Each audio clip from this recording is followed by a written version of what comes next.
si Binibining Cathy Binag.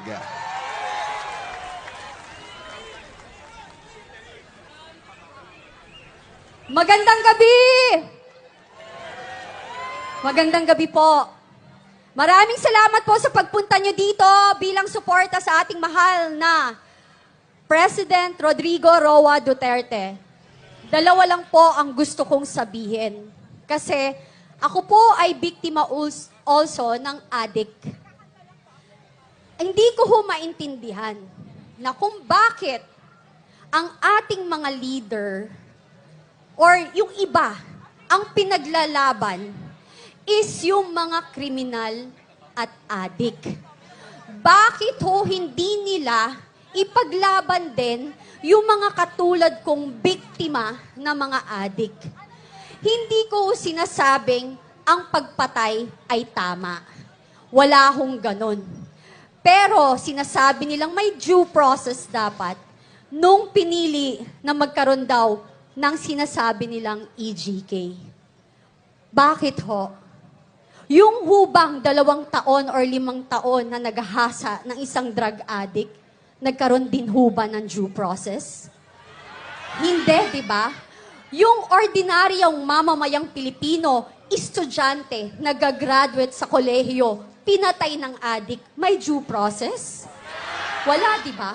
So kaya kayo dyan, kayo, nang sinasabi nyo, you are after for human rights, tigilan nyo ho kami.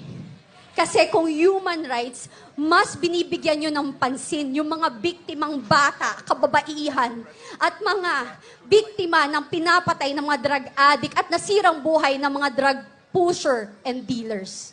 Hindi nanginginig ako kasi pag ikayo, alam nyo, kapag kayo po ay biktima, hindi nyo alam saan nanggagaling yung galit. Kasi hindi ko maintindihan bakit mas binibigyan ng pansin nila ang mga kriminal. Eto po yan. Nung naging addict po kayo, yung pamilya nyo, kamag-anak nyo, choice nila yan. Yung nagbenta sila ng droga, choice nila yan. Yung naging drug lords and drug dealers sila, choice din nila yan. Pero yung mga naging biktima ng mga yan, ng drug dealers, ng drug addicts, saka drug pushers, hindi ho nila choice na maging biktima. So please, tigilan nyo kami. If you want, pag-usapan natin ng human rights, mas ipaglaban nyo ang 2 taong ginahasa, 5 taong ginahasa, lolang ginahasa, ang pinatay na mawalang kamalay-malay, yun ang ipaglaban nyo. Yun ang masakit. Kasi pinaglalaban nyo kriminal.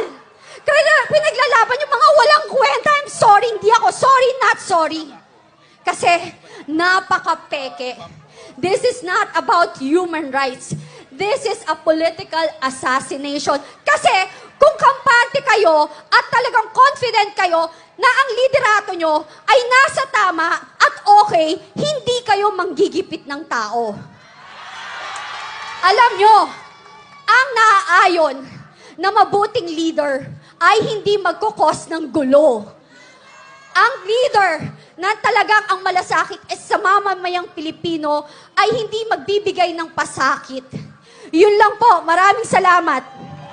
Maraming salamat.